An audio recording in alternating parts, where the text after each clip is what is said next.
Καλημέρα κυρίες και κύριοι και καλώς ήλθατε στην ημερίδα του Κέντρου Εκπαιδευτικής Αριστείας Κασάνδρα του Κολεγίου Ανατόλια με θέμα Δημιουργική, Γραφή στην Εκπαίδευση, Έμπνευση, Δημιουργία, Μάθηση. Ονομάζομαι Γεωργία Τσουλφά και με την ιδιότητα της Διευθύντριας του Κέντρου θα ήθελα να ευχαριστήσω την επιστημονική υπεύθυνη της σημερινής ημερίδας, τη δόκτωρα Ελένη Χατζημαυρουδή, την κεντρική ομιλήτριά μας, τους εισηγητές των εξαιρετικών 8 εργαστηρίων μας, καθώς επίσης και όλους εσάς για την παρουσία σας. Το κέντρο δημιουργήθηκε πριν από 1,5 χρόνο με την υποστήριξη ενός γενναιόδωρου δωρητή, με στόχο να εμπνεύσει και να υποστηρίξει εμάς τους εκπαιδευτικούς, ώστε να καινοτομούμε, να ερευνούμε, να μαθαίνουμε και να προάγουμε την εκπαιδευτική ισότητα τόσο προς όφελος δικό μας, όσο και της ευρύτερης εκπαιδευτικής κοινότητας. Αλλά πριν προχωρήσουμε, θα ήθελα να καλέσω τον πρόεδρο του Κολεγίου Ανατόλια, τον δόκτωρα Πάνο Βλάχο, για ένα χαιρετισμό. Κύριε Πρόεδρε. Καλημέρα και από μένα. Νομίζω Σάββατο πρωί να βλέπεις ανθρώπους με τέτοιο ενδιαφέρον πάντα στη Δημιουργία, έτσι μία, θα έλεγα, σε εμπνέει. Ευχαριστώ πάρα πολύ που είστε σήμερα εδώ. Να σας καλωσορίσω και εγώ στη σημερινή ημερίδα του κέντρου. Το κέντρο, όπως ανέφερε η κυρία Τσουλφά, είναι μια πρόσφατη εξέλιξη στο Κολέγιο Ανατόλια. Το Κολέγιο Ανατόλια, όπως πιθανόν να ξέρετε, είναι ένα φιλανθρωπικό, μη κερδοσκοπικό εκπαιδευτικός οργανισμός που κύριο στόχο έχει να προσφέρει στην κοινωνία. Σε αυτή τη ηλικία, λοιπόν, το κέντρο, ακριβώς κάνει όπως είπε η κυρία Τσουλφά, προσπαθεί σε μια εποχή ιδιαίτερη να δώσει τη δυνατότητα να δημιουργηθεί ένα οικοσύστημα από ανθρώπους οι οποίοι κοιτάνε πραγματικά πώς θα εξελιχθεί η εκπαίδευση στην Ελλάδα. Νέες μαθησιακές προσεγγίσεις, αλλαγή του εκπαιδευτικού πλαισίου που είναι απαραίτητες με βάση τις νέες εξελίξεις. Και όντως ζούμε σε έναν κόσμο, είμαι σίγουρος το ξέρετε, που έχουμε πολύ έντονες οικονομικές, κοινωνικές, ακόμα και τεχνολογικές και επιστημονικές εξελίξεις. Σε αυτή τη λογική είμαι σίγουρος ότι όλοι ήρθατε σε επαφή, ίσως το τελευταίο διάστημα, με αυτό που λέμε αυτοματοποιημένη, μηχανιστική σύνθεση και ανάλυση, ας το πω έτσι. Σύνθεση και ανάλυση, κάποιοι από εσάς το έχετε ακούσει σαν chat-GPT, έχετε ακούσει τον Galactica, το Google Bart, όλες αυτές τις νέες προσεγγίσεις που έχουν πάρα πολύ ενδιαφέρον. Τις δοκιμάζουμε και εμείς στο σχολείο να δούμε εδώ πώς θα γίνει. Δεν πρέπει να το δούμε τίποτα από αυτά φοβικά, νομίζω. Πρέπει να τα δούμε γιατί πάντα εξελιχθήκε ο κόσμος. Όταν βγήκε το ραδιόφωνο, να ξέρετε ότι η Ακαδημία Επιστημών της Βρετανίας έλεγε μεγάλο πρόβλημα στην εκπαίδευση. Βγήκε το ραδιόφωνο. Άρα πάντα ο κόσμος φοβάται το καινούριο. Εμείς λοιπόν πρέπει να βρούμε έναν τρόπο να το ενσωματώσουμε όσο καλύτερα μπορούμε, όλη αυτή τη νέα λογική. Και νομίζω αυτό ακριβώς κάνει και η σημερινή ημερίδα. Πραγματικά προσπαθεί να δείξει μια διαφορετική οπτική γωνία σε αυτό. Και όπως και εμείς, αλλά και όλοι μας, νομίζω, σαν κοινότητα, επενδύουμε σε τι? Επενδύουμε στη δημιουργικότητα, στη φαντασία, στην ελεύθερη έκφραση. Αυτό ζητάμε στην εποχή μας αυτή. Να ευχαριστήσω και εγώ τους εισηγητές μας, καταρχάς την Professor Hauser, που θα είναι η keynote speaker σήμερα, αλλά τους εισηγητές μας και εξαίσιος συγγραφείς που είναι σήμερα εδώ, αρκετούς και πολλούς συναδέλφους που βλέπω εδώ, και είναι μεγάλη μου χαρά αυτό, δείχνει πόσο έτσι ενεργή είναι η κοινότητά μας. Και νομίζω ότι θα έχουμε μια πολύ δημιουργική και έτσι θα έλεγα. Θα κάνουμε ένα ακόμα βήμα σε κάτι που πρέπει η εκπαιδευτική κοινότητα να κάνει, να προσπαθήσει να δώσει στους νέους ανθρώπους δεξιότητες, ικανότητες και γνώσεις που τη χρειάζονται στη νέα εποχή. Σας ευχαριστώ πάρα πολύ που είστε σήμερα εδώ. Θα συνεχίσουμε να κάνουμε τέτοια πράγματα και είναι χαρά μας. Να είστε καλά. Θα ήθελα να μοιραστώ μαζί σας ότι τον σχεδιασμό των δράσεων του κέντρου τον επιμελείται μια εξαιρετική ομάδα που αποτελείται από εκπαιδευτικούς που προέρχονται από όλες τις βαθμίδες του Κολεγίου Ανατόλια, από την κυρία Έλσα Εξινδεβελώνη από το Γυμνάσιο, από την δόκτωρα Ηρώ Κολιάκου από το STEM Center, από την δόκτωρα Τούλα Κεσαπίδου από το American College of Θεσσαλονίκη, από την κυρία Προεστοπούλου από το Δημοτικό, τη Μαρία Προεστοπούλου, που μας φιλοξενεί το Δημοτικό σήμερα και τους ευχαριστούμε πάρα πολύ, την δόκτωρα Χάιδο Σαμαρά από το Κέντρο για Χαρισματικά και Ταλαντούχα Παιδιά και τον κύριο Δημήτρη Τερζίδη από το Pioneer International Schools. Τώρα θα προσκαλέσω την κυρία Ελένη Χατζημαυρουδή να μας παρουσιάσει το στόχο της ημερίδας και την κεντρική ομιλήτρια. Η Ελένη είναι φιλόλογος, εκπαιδευτικός, συγγραφέας η ίδια, είναι επικεφαλής του Τμήματος Νέων Ελληνικών του Κολεγίου Ανατόλια και διδάσκει δημιουργική γραφή στο Κέντρο για Χαρισματικά και Ταλαντούχα Παιδιά. Επίσης, μαζί με καθηγητές από το Πανεπιστήμιο της Θεσσαλίας, τον κύριο Σπύρο Κιωσέ και την κυρία Μαρία Παπαρούση, ξεκίνησαν μία έρευνα με το θέμα της σημερινής ημερίδας μας. Και το Κέντρο Εκπαιδευτικής Αριστείας Κασάνδρα θα υποστηρίξει αυτή την έρευνα. Ελένη. Σας καλημερίζω και εγώ με ιδιαίτερη χαρά στη σημερινή ημερίδα Δημιουργικότητα και Εκπαίδευση, με το σπόρο πρακτικά της έμπνευσης, το βλαστάρι της δημιουργικότητας και την άνθηση της μάθησης. Στόχος μας είναι να στηρίξουμε κατά το δυνατόν συστηματικά την κατεύθυνση της δημιουργικής γραφής, που εισβάλλει, όπως βλέπετε, τόσο δυναμικά στα νέα προγράμματα σπουδών, να στηρίξουμε από την άλλη το έργο μας η εκπαιδευτική όλων των βαθμίδων και όλων των ειδικοτήτων, αλλά και να διευρύνουμε το βλέμμα μας στις νέες δυνατότητες που μας προσφέρονται.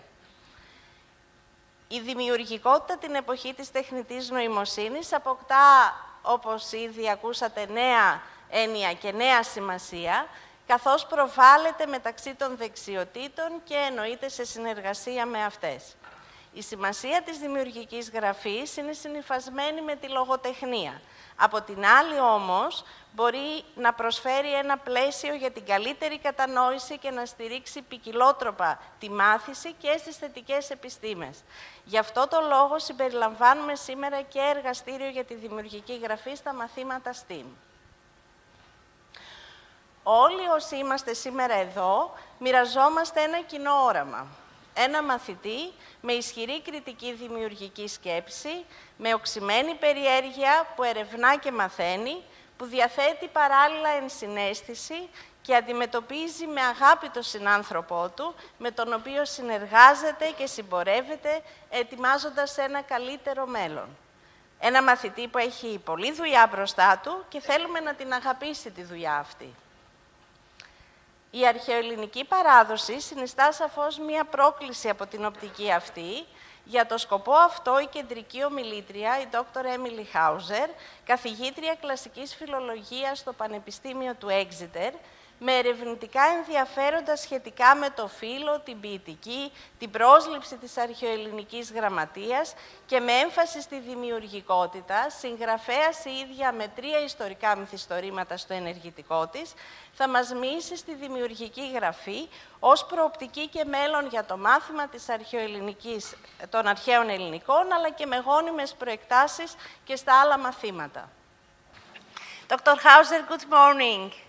Welcome you to our conference, Creative Writing and Education, Inspire, Create, Learn. We feel grateful for your online presence today, and we are looking forward to listening to your speech on rewriting the women of Greek myth, how creative writing is shaping our future. Dr. Hauser, the floor is yours. Thank you so much. Thank you for that lovely warm welcome. Let me just get my PowerPoint up so we can share my screen. Fantastic. Okay, well, thank you so much for the lovely welcome. I'm delighted to be here, if only virtually. I wish that I was able to be there with you all in Thessaloniki and participate in all these amazing workshops, but it's better than nothing just to be able to be here virtually. I hope that, you know, what I can do in the next half an hour is maybe provoke some ideas and think about the sort of wider context and agenda of what creative writing can do, specifically within my own expertise, which is the rewriting of the women of Greek myth. So my talk today at the appropriately named Cassandra Centre is going to be arguing that the rewriting of the women of Greek myth can really change the way that we think about the past, but it can also set a new agenda for the future. I myself am both an academic and an author of novels. So these are my 3 novels here, For the Most Beautiful, For the Winner and For the Immortal. And each of them retells a story of a woman from Greek myth. I hope I'm going to be able to give you a short introduction to the powerful Greek myths that lie behind these books, as well as a jumping off point to explore what creative reworkings of Greek myth might be able to do for us in terms of making connections to the past and refocusing what we care about for the future. My contention is that creative writing has an important place alongside all of our other toolkits, historical analysis, scientific discovery, pedagogy, research, and that it has never been more important as a tool to explore the past and reimagine a future that we want for ourselves. And I'm going to end the talk with a case study of a project that I am currently working on that will suggest ways that we can bring all of these different elements together, the women of Greek myth, creative writing, research, science, as a way to give us new and vibrant insights into the past and set a path towards the future. So for today's talk, I'm going to be focusing on my first book, For the Most Beautiful, and the powerful myth of the Trojan War as retold in the epics of Homer. For the Most Beautiful retells the legend of the Trojan War from the point of view of two women and slaves. Their names are Briseis and Chryseis, and they play an essential and important part in the Iliad. But first, for those of you who aren't classicists, a little bit of background. The Iliad was, as many of you will know, written by Homer. There's some controversy over the dating. Most scholars place him to around the 8th century BC now, but he was at the end of a long tradition of oral storytelling where these poems and songs around the Trojan War were passed down over the generations before they were written down. This here is just a scrap of papyrus from much later, but these are kind of the earliest actual textual versions of Homer that we find. And the Iliad tells the story of the Trojan War, more specifically, the 10th year of this very long siege on the city of Troy. The Greeks have come to Troy in order to recover Helen, who has been stolen by Paris, and the famous heroes who do their exploits around the walls. We've got Achilles, Agamemnon on the Greek side, we've got Hector on the Trojan side. So this is very much an epic of men and men's valor. And it takes place in Troy, as I said. You can see there with the red circle where Troy, in the Homeric epics, it's kind of signaled to be. So you've got the Aegean over there to the west of Troy, and then Troy just sitting there on the Hellespont on the way into the Black Sea. Now, Troy was initially assumed to be pure myth, pure literature, just a figment of Homer's imagination. But in 1871, the actual site, the historical site of Troy, was discovered by Heinrich Schliemann, a German businessman, entrepreneur, and Homer enthusiast in northwest Turkey. And this is a complicated site that has a lot of different layers to it. You can see here, this is a cross-section of the site that goes all the way from the earliest level at 3000 BC, that's the dark brown right at the bottom, all the way to Roman Troy, which is the blue at the top. But what archaeologists were most interested in, well, later, unfortunately, Schliemann got a little bit too excited and went too deep and blasted his way through a lot of the layers that we were actually looking for. But later archaeologists realized that the layer that we wanted to focus on was called Troy 6, Troy 7a. So it's right at that boundary between the red and the green layers. And that occurs in the late 13th century BC, and that actually does seem to match up with our historical Troy. And there are several different ways that we can say that this could have been Homer's Troy. One of the amazing coincidences between the Homeric epics and the archaeological evidence are the city walls of Troy. You can see here, these are the remaining walls of what we call Troy 6, and they have this interesting slope. They're sort of angled away from the bottom. Well, Homer actually gives us a description of the walls, and at one point when Patroclus, Achilles' companion, is trying to scale the walls of Troy, Homer says, "Trismen eb ankonos ber techios hypsteleo Patroclos." And we've got the ankonos there, eb ankonos, ankon, which means an elbow or an angle, the bend or the slope or the angle of the high wall, which is just amazing evidence in this Greek text of an actual historical archaeological site that we see backed up in Troy. Now, because writing and being an author is all about in-the-body experience, when I visited Troy, I decided that I needed to scale the walls of Troy myself. And so I stepped into Patroclus's shoes and had an experience of climbing the wall of Troy myself. But there are other ways that we can say that the poetic Troy might be the same as the historical Troy. We have evidence that this site might have been occupied and might have been attacked during siege. One of the key pieces of evidence for this are these large vessels called pithoi, which are buried in the ground in the houses, and they seem to be storage jars for food that the population are using to endure a siege. We've also got evidence of bronze arrowheads of specifically Aegean manufacture at this lair. And perhaps most excitingly, there is a burn lair. So we can see a black lair through the archaeology that tells us that this city was attacked and was burned down by fire. So all of this is an incredibly exciting confluence of myth, history, and ancient poetry. But there's one additional element or ingredient that I wanted to add to the mix, and that's when I wrote For the Most Beautiful, because this is where creative writing comes in. Because we can use creative writing to connect to this site that is both mythologically remembered through this shared story of the Trojan War, that is recorded in some of the most important literature in the world, in the Homeric epics, and that is historically proven through recent archaeological and scientific discoveries at the site of Troy.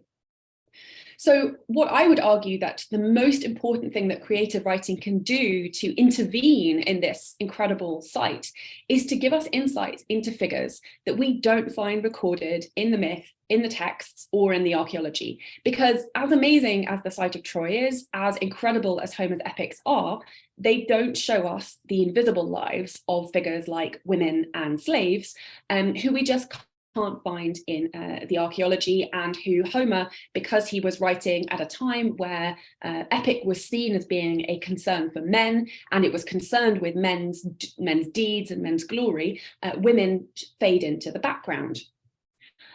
So let's sort of explore what we might be able to find from the archaeological evidence. This is one tiny remnant that we can use to try and recover the real experiences of the women at Troy. This is a spindle whirl, and it's about as exciting as it looks, which is not very exciting. It tells us what women were spending most of their days doing, which was spinning. And you can see here, this diagram shows you where that spindle whirl comes from. It is C on the bottom there. So we've got this long distaff, that's A, that the wool is wound around. It then comes down onto the spindle, and the spindle whirl is a weighted object that sits at the bottom and allows that to spin around so that you can turn wool into thread. And this is probably what women would have spent most of their time doing in the prehistoric world of Greece and Troy, because women were intensely involved in the domestic production of weaving and cloth. And this is something that we actually see given evidence for in the Homeric epics. So Penelope's weaving is perhaps the most signal example of a woman's weaving. Obviously, the textiles themselves don't survive, but we can have this as an example of the archaeology. We also have brief images of what women might have looked like. This is a woman from the walls of the Mycenaean palace in Mycenae in mainland Greece, which gives us perhaps a face that we could put to Helen, the face who launched 1,000 ships, that pale skin, probably using white lead oxide makeup to get that pale skin, elaborately curled hair, elaborate and heavy jewelry, and beautiful rich clothes. But that's about as far as we can get when we look at the archaeology. When we are thinking about the texts with Homer, one of the things that I found that I really wanted to redress with through my creative writing was that women do appear in the background in the Homeric epics. We have Helen, who appears behind the walls of Troy, and we see her fleetingly in various scenes. We have Andromache, Briseis, Chryseis. In fact, Briseis and Chryseis start the entire action of the Iliad. So the Iliad begins because of a quarrel between Agamemnon and Achilles over these two slave women. And yet the way that the epic treats them is to shunt them off into the background. Chryseis gets shipped off halfway through the first book of the Iliad. Briseis has to become a sex slave. passed backwards and forwards between Achilles and Agamemnon, and she only gets one speech in the entire epic. So these were women who I felt we could use fiction to bring back from the margins and give a voice. We could supplement the archaeological evidence and explore their experiences and explore what the Iliad and Homeric epic might look like from their point of view. So this adds another layer to what creative writing can do for us. It doesn't just give us insights into these invisible figures.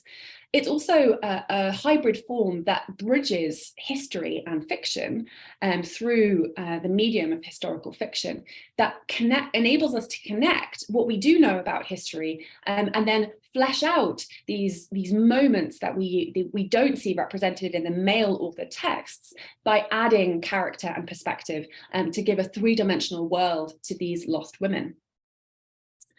But I also think that creative writing doesn't just complement history. It also invites us to think of new ways of looking into the past, new scientific and academic analysis, and provokes new ways of seeing ancient texts like Homer's Iliad and sites like Troy. When you look closer at the Iliad and you start to ask questions about the women, as I did when I started being prompted to look into the figures of Briseis and Chryseis, I actually started asking different questions about their experiences and seeing the Iliad in a new light. So this is the main example. This is a passage that I came across when I was looking for Briseis in the Iliad.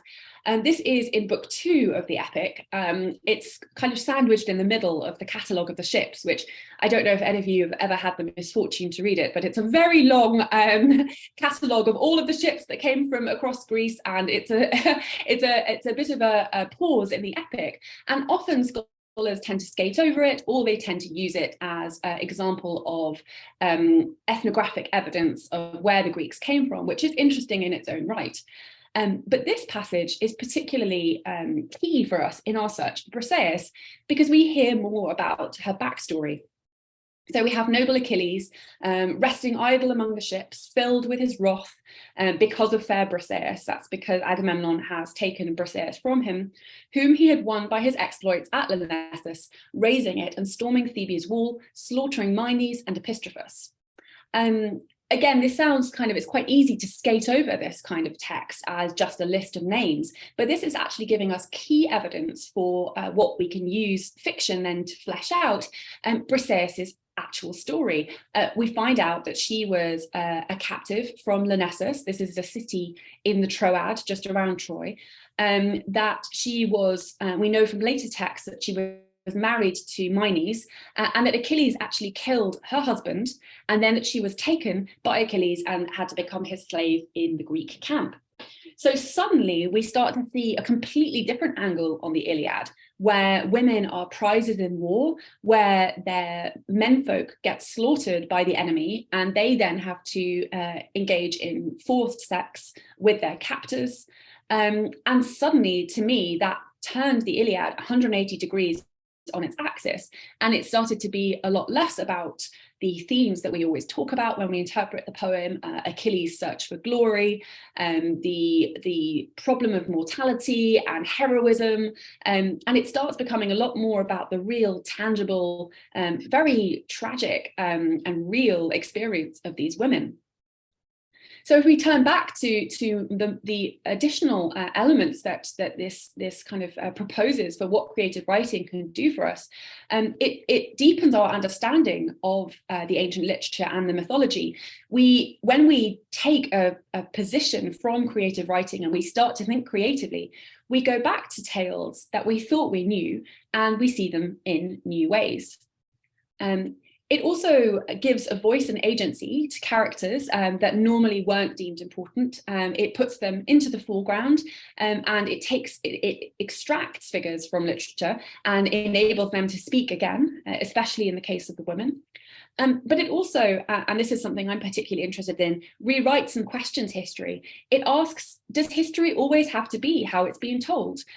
Just because when we look at the site of Troy and we only find a few spindle whorls and we find a lot more evidence for men's activity, does that mean that women's stories and women's roles aren't important? And my answer would be an unequivocal no. And creative writing can step forward and can make that agenda and say, no, this is something that we care about. So this last point about rewriting and questioning history brings up why creative writing, and particularly the interaction between creative writing and myths in the past, isn't just important because it gets people interested in reading myths in new ways, or because it helps us to understand the Iliad. It also restages history so that we can focus it on the things that we care about and that we can direct our concerns for the future. It challenges science and history and literature and works together with it in order to set out the agenda for who we want to give a voice, who we think matters in the past, and that we can recover them in a way that historical and scientific analysis can do, but creative writing can do in an incredibly powerful and vocal and agentic way. So as a case study to round this off and just give an example of a way that I think that this might happen, aside from my novels, which exist sort of purely in the realm of fiction, I'm now really interested in exploring how creative writing can cross over with research and scientific rigor and with historical discoveries in order to kind of pattern together a new way of looking at the past. This is a book that I'm working on called Homer's Women, and it essentially uses creative writing as a flagship methodology to represent the historical experience of women in the Greek past. So what the book argues is that we can't understand the ancient past, and specifically I'm looking at the Bronze Age Mycenaean Greek past, without looking at it through the concerns of the present. And that it is advances in creative writing, like the books that I showed you, like Madeline Miller's Circe and Margaret Atwood's Penelopiad, that are calling for us to look for women's voices and go back and find new evidence for them in the ancient world. So the book is structured around 24 chapters. Each chapter is a specific woman from Homer, from the Homeric epics, and each one has a creative writing opener that presents this woman's story through the medium of fiction, gives her perspective and her point of view. And this is a deliberate intervention, not only because I believe in the power of creative writing, but because it is intended to be a rewriting through the book of the Iliad and the Odyssey, which, as many of you will be familiar, have 24 books each. So these 24 women serve to help to rewrite the Iliad and the Odyssey as a woman's story. The main text after the creative openers then dives into how modern fiction, scientific discoveries through DNA, new archaeological finds that are being discovered all over the Aegean, as well as new critical rereadings of Homer, can all give us a new way into recovering the real women of Homer's world and the Greek Bronze Age past. So I focus on women's different roles, women as wives. So I look at the scene, the incredibly emotive scene of Andromache and Hector in Book 6 of the Iliad when they meet on the walls of Troy. But then I also use recent archaeological advances that look into DNA evidence for how marriage patterns would have happened within ancient Greece, and the recent evidence is showing that there was probably quite a lot of first cousin marriages. So that's a really interesting insight into the historical background. I use creative writing to represent the experience of what it would have been to be a wife, and I reread these Homeric texts through recent feminist theory so that we can see them in different ways and highlight different aspects of the Homeric epics, which I believe are lying there beneath the surface, and our new concerns are now starting to bring us to them. So all of these approaches work together in this book, in this project, together with creative reworkings of women really as the linchpin, both in standing up for a new way of telling these ancient texts that have informed who we think we are. The Iliad and the Odyssey have been absolutely central in defining our identity, for better or worse, in the Western world. And it shows how our new concerns around giving women a voice, allowing women to step forward and unsilence themselves and take their own agency, are leading us back to the past to see historical evidence in different ways. And it can work together with historical inquiry and scientific discoveries, not against it, to unlock these new secrets about the past and set an agenda for what we want to look for and the stories we want to tell in the future. So that's just a brief introduction. Thank you so much. I'm really looking forward to talking afterwards. I know we have a lot of time for questions, and I can't wait to hear more about the discussions that you have later in the day. And of course, please do feel free to stay in touch with the contact information there. Thank you. Dr. Hauser, thank you so much. We can all reflect on this way of rewriting Greek myths and to creatively rewrite and reshape our future. Thank you so much, Dr. Hauser. Thank you. Thanks so much for having me.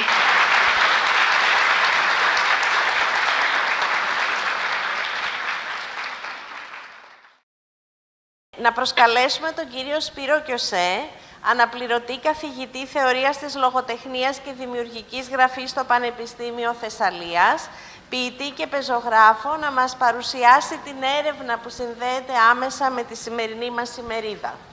Καλή σας ημέρα και από μένα. Ευχαριστούμε πάρα πολύ που είστε σήμερα εδώ, πρωί Σαββάτου, σε αυτόν τον τόσο φιλόξενο χώρο, αποδεικνύοντας έμπρακτα το ενδιαφέρον σας και για το πεδίο της δημιουργικής γραφής, αλλά πιστοποιώντας ταυτόχρονα και την ανάγκη των εκπαιδευτικών για ουσιαστική επιμόρφωση από ειδικούς στο εκάστοτε αντικείμενο, όπως οι αγαπητοί συνάδελφοι, συγγραφείς και φίλοι που ανέλαβαν με μεγάλη προθυμία να διεξαγάγουν τα εργαστήρια που θα ακολουθήσουν, τους οποίους και τις οποίες ευχαριστώ προσωπικά θερμά. Παρά την αναμφίβολη αξία της δημιουργικής γραφής στην εκπαίδευση, όπως έχει αποδείξει η αξιοποίησή της σε διεθνές επίπεδο, εδώ και πολλές δεκαετίες, στον ελληνικό χώρο αντιμετωπιζόταν κατά κανόνα, τουλάχιστον μέχρι πρόσφατα, με επιφυλακτικότητα. Με τη σημαντική εξαίρεση βεβαίως αρκετών συναδέλφων που είχαν ενσωματώσει ποικίλες παρόμοιες δραστηριότητες στη διδασκαλία τους. Ωστόσο, η δημιουργική γραφή μπορεί να συμβάλλει κέρια στον εμπλουτισμό, την εμβάθυνση και τον κριτικό αναστοχασμό τόσο της λογοτεχνίας όσο και άλλων μαθησιακών αντικειμένων στο πλαίσιο καλλιέργειας ενός ευρύτερου δημιουργικού γραμματισμού στην εκπαίδευση. Προϋπόθεση γι' αυτό, κατά τη γνώμη μας, είναι να πληρούνται τρεις βασικές προϋποθέσεις. Πρώτα, οι επιμέρους δημιουργικές δραστηριότητες να εντάσσονται λειτουργικά σε ένα σαφές πλαίσιο διδακτικής προσέγγισης του μαθήματος, εντός του οποίου οι μαθητές θα μειούνται με τρόπο οργανωμένο, συστηματικό και διαβαθμισμένο στη δημιουργική γραφή.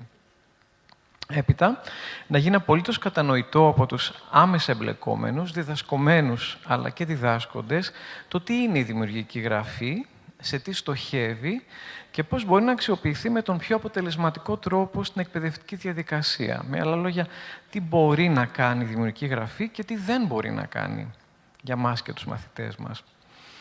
Τέλος, ζήτημα αλληλένδετο με τα προηγούμενα, να υπάρχει μια συστηματική και εις βάθος μοίηση των ίδιων των εκπαιδευτικών στο πεδίο της δημιουργικής γραφής εν γέννη και ειδικότερα ως παιδαγωγικής μεθόδου και φιλοσοφίας, αν θέλετε, μέσω στοχευμένων επιμορφωτικών δράσεων. Ξεκινώντας από παρόμοιους προβληματισμούς, σχηματίσαμε μια ερευνητική ομάδα, η οποία αποτελείται από την κυρία Μαρίτα Παπαρούση, καθηγήτρια νεοελληνικής λογοτεχνίας και διδακτικής λογοτεχνίας στο Πανεπιστήμιο Θεσσαλίας, την κυρία Ελένη Χατζημαυρουδή, φιλόλογος στο Κολεγιό Ανατόλια, την κυρία Μάγδα Κολοκυθά, επίκουρη καθηγήτρια κοινωνιολογίας της εκπαίδευσης στο Πανεπιστήμιο Θεσσαλίας και τον υποφαινόμενο.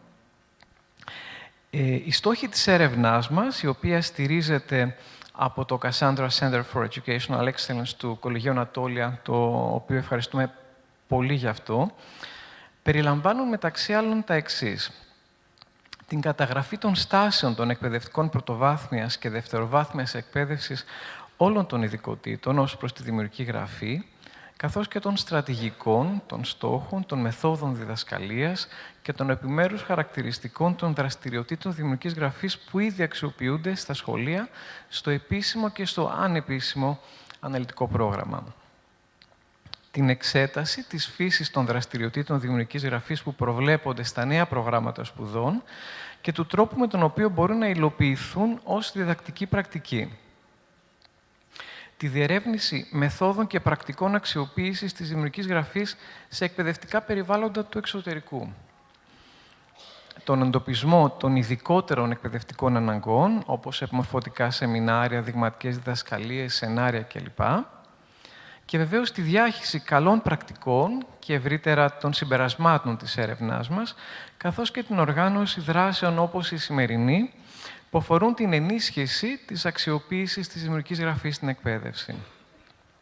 Τμήμα της έρευνάς μας αποτελεί συγκέντρωση στοιχείων με βάση ερωτηματολόγια κατά αντικείμενο και βαθμίδα, τα οποία έχουν ήδη αρχίσει να αποστέλλονται σε συναδέλφους, ευελπιστώντας τη συνεργασία τους. Στη δική σας συνεργασία δηλαδή, η οποία είναι απαραίτητη για την πραγματοποίηση των ερευνητικών μας στόχων.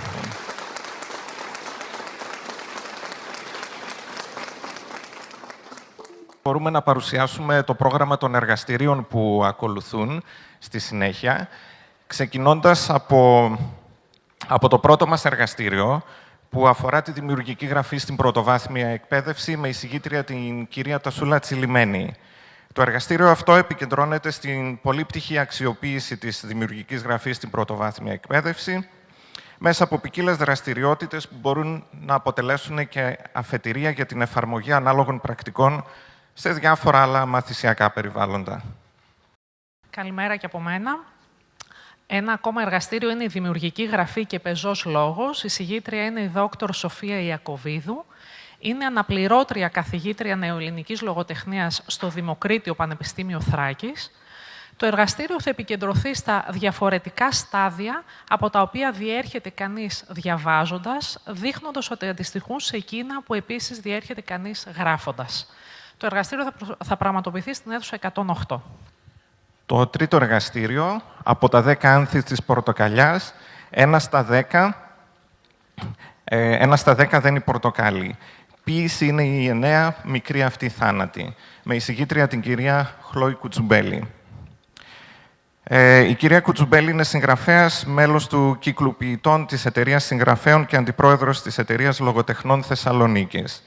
Στο εργαστήριο θα επικεντρωθεί στην εξοικείωση με την έμπνευση, με το πώς πραγματικά γράφεται ένα ποίημα και όλοι μαζί θα προσπαθήσουμε να κατανοήσουμε τη συμπίκνωση, τον υπενιγμό, την αλληγορία, τα σύμβολα και κυρίως τη σιωπή που κρύβεται σε κάθε ποίημα. Το επόμενο εργαστήριο έχει τίτλο «Ο καθένας με τον δικό του τρόπο» και αποτελείται από 3 προτάσεις δημιουργικής γραφής στην εκπαιδευτική πράξη.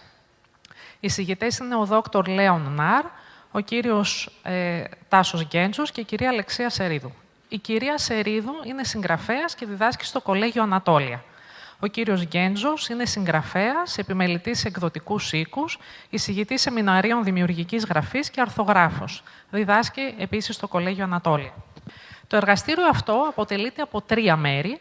Το πρώτο μέρος θα επικεντρωθεί σε συγκλήσεις και αποκλίσεις στην ιστορία και τη λογοτεχνία. Το δεύτερο μέρος στο χτίσιμο των λογοτεχνικών ηρώων και το τρίτο μέρος στην ανάπτυξη ενός επιφωνήματος μέσω της ποίησης. Το εργαστήριο θα πραγματοποιηθεί στην αίθουσα 103. Πέμπτο εργαστήριο, σχετικά με τον κινηματογράφο, κινηματογραφική συγγραφή και δημιουργική γραφή στην εκπαίδευση, με εισηγητές τον δόκτωρα Ανδρέα Ανέστη και τον κύριο Δημήτρη Ορδανόπουλο. Ο δόκτωρ Ανέστης είναι κάτοχος διδακτορικού διπλώματος του Τμήματος Βιολογίας και του Τμήματος Κινηματογράφου του Σχολής Καλών Τεχνών και καθηγητής Βιολογίας στο Αμερικάνικο Κολέγιο Θεσσαλονίκης, στο ACT. Ο κύριος Ιορδανόπουλος σπούδασε κινηματογράφο με ειδίκευση στη σεναριογραφία στο Αριστοτέλειο Πανεπιστήμιο Θεσσαλονίκης και δημιουργική γραφή στο Πανεπιστήμιο Μακεδονίας. Διδάσκει κινηματογραφικό και τηλεοπτικό σενάριο, δημιουργική γραφή και δημοσιογραφία στην πλατφόρμα studyland.gr. Το σεμινάριο αυτό αφορά την αξιοποίηση τεχνικών ανάπτυξης κινηματογραφικής αφήγησης στην εκπαιδευτική πράξη. Ένα ακόμα εργαστήριο είναι το «Ξαναγράφοντας δημιουργικά, το αλφάβητο του σχολείου στο σχολείο». Η συγγήτρια είναι η κυρία Αγγελική Δαρλάση. Είναι συγγραφέας παιδικής και νεανικής λογοτεχνίας, θεατρική συγγραφέας, σεναριογράφος και διδάσκουσα δημιουργικής γραφής. Το εργαστήριο αυτό θα επικεντρωθεί στο πώς η καθημερινότητα που βιώνουν οι μαθήτριες και οι μαθητές μέσα στο σχολείο θα μπορούσε να αποτελέσει πηγή έμπνευσης για τη συγγραφή θεατρικών κειμένων, ή αλλιώς κειμένων που θα μπορούσαν να αποτελέσουν τον καμβά για μια θεατρική παράσταση στο σχολείο. Το εργαστήριο θα πραγματοποιηθεί στην αίθουσα 110. Η δημιουργική γραφή στο STEAM είναι το επόμενο εργαστήριο, με κεντρική εισηγήτρια την κυρία Κατερίνα Καλφοπούλου. Στο εργαστήριο αυτό συμμετέχουν επίσης με δραστηριότητες ο κύριος Θοδωρής Ανδριόπουλος και η κυρία Έφη Καραγκούνη. Η κυρία Καλφοπούλου είναι μαθηματικός δευτεροβάθμιας εκπαίδευσης, με μεταπτυχιακές σπουδές στην εκπαίδευση και εστίαση στην κοινωνιολογία, την εκπαιδευτική έρευνα στην πράξη και τη διδακτική των φυσικών επιστημών. Ο κύριος Ανδριόπουλος είναι μαθηματικός στο Κολέγιο Ανατόλια της Θεσσαλονίκης και συγγραφέας ο ίδιος. Και η κυρία Καραγκούνη, αρχιτέκτον μηχανικός και διδάσκει το μάθημα τεχνολογίας στο Κολέγιο Ανατόλια. Στο εργαστήριο αυτό διερευνώνται μέσα από διαδραστικές δραστηριότητες ανάλογες προοπτικές και δυνατότητες για τα μαθήματα STEAM. Στόχος είναι η άμεση εφαρμογή και ο μεταβολισμός των παραδειγμάτων που θα παρουσιαστούν στο σεμινάριο την επόμενη κιόλας μέρα στην τάξη. Ένα ακόμα εργαστήριο είναι «Η Γραφή μπορεί να αλλάξει τη ζωή». Βιωματικό εργαστήριο θεραπευτικής δημιουργικής γραφής. Είναι κανείς αυτό που γράφει ή μπορεί να γίνει αυτό που γράφει. Οι συγητές είναι ο δόκτωρ Νικόλας Τσέργας και η δόκτωρ Μαρέτα Σιδηροπούλου. Ο δόκτωρ Νικόλας Τσέργας είναι αναπληρωτής καθηγητής στο Τμήμα Κοινωνικής Εργασίας του Δημοκρατίου Πανεπιστημίου Θράκης, με γνωστικό αντικείμενο θεραπευτικές προσεγγίσεις μέσω της τέχνης στον τομέα της ψυχικής υγείας. Η δόκτωρ Μαρέτα Σιδηροπούλου είναι επίκουρη καθηγήτρια με αντικείμενο ανάγνωση και γραφή, διδακτικές προσεγγίσεις και εφαρμογές στο Τμήμα Επιστημών της Εκπαίδευσης στην προσχολική ηλικία του Δημοκρατίου Πανεπιστημίου Θράκης. Αντικείμενο του εργαστηρίου είναι η βιωματική προσέγγιση των θεραπευτικών δυνατοτήτων της δημιουργικής γραφής. Επιδιώκεται ο συνδυασμός της απόλαυσης που μπορεί να προσφέρει γραφή με την προσωπική έκφραση, την αυτογνωσία και την έκφραση των αρνητικών συναισθημάτων, αποβλέποντας σε εμπειρίες κατανόησης του εαυτού, μετασχηματισμού και προσωπικής αλλαγής. Το εργαστήριο θα πραγματοποιηθεί στην αίθουσα 105.